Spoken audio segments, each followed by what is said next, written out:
Tonsils and adenoids are the body's first line of defense as part of the immune system. But sometimes they become more of a liability than an asset. We went to Children's Hospital of Orange County and spoke with Dr. Gurpreet Ahuja, who gives us more on tonsils and adenoids. Tonsils are small pieces of lymphatic tissue like little balls which exist in the back of our throat. In the area of the throat we call the oropharynx, and that's right behind our tongue. And we have the right-sided tonsil and the left-sided tonsil. In medical terms, they're known as palatine tonsils because they're just below the palate. We have then the adenoids, which are also known as pharyngeal tonsils. These are lymphatic tissue just like the tonsils, but they exist behind the nose in the upper part of the throat called the nasopharynx.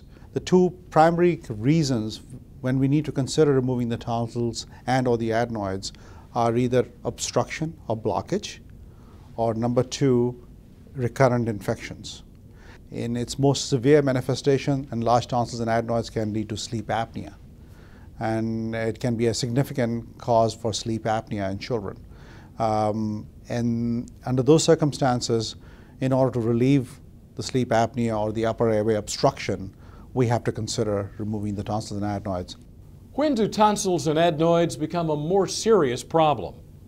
Enlargement of the tonsils and adenoids, if it leads to upper airway obstruction, in the more severe manifestations of upper airway obstruction where the sleep apnea is severe, it can long-term lead to strain on the heart and the lungs. It can lead to high blood pressure in the lungs. We call it pulmonary hypertension. In the less severe cases, you can have an impact on their ability to get restful sleep at night, which in turn may lead to hyperactive behavior during the day in a small percentage of those patients. In others, it may lead to excessive sleepiness during the day, failure to focus at school during the day. Sometimes we are seeing more aggressive behavior in children who are not getting sufficient sleep at nighttime because of obstruction from the large tonsils and adenoids. How common are these tonsil and adenoid problems? The problem of upper airway obstruction is rather common.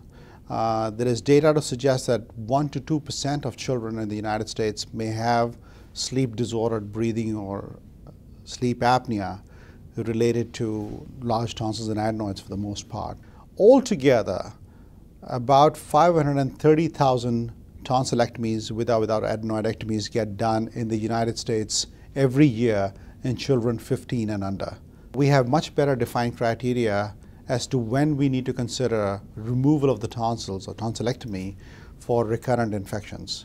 And the threshold we use is 7 infections, sore throats, pharyngitis, tonsillitis, in a 1-year period, or 5 episodes each year for 2 years, or 3 episodes each year for 3 or more years.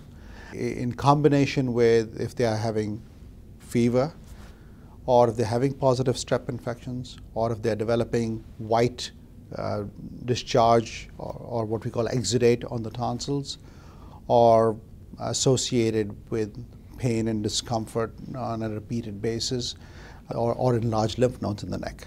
And under those circumstances, then you have to consider removing the tonsils. Dr. Ahuja discusses the difficulty of the surgery. The surgery itself takes about 30 minutes under general anesthesia. It's in most healthy children, it's an outpatient surgery. It's all done through the mouth. There are no cuts or stitches on the outside. Blood loss during the surgery is minimal, and the outcome is usually quite excellent. The surgery can be curative in between 2/3 to 3/4 of the patients who undergo the surgery from the standpoint of relieving their obstructive symptoms, or can be substantially curative in the overwhelming majority if you're removing them for recurrent infections.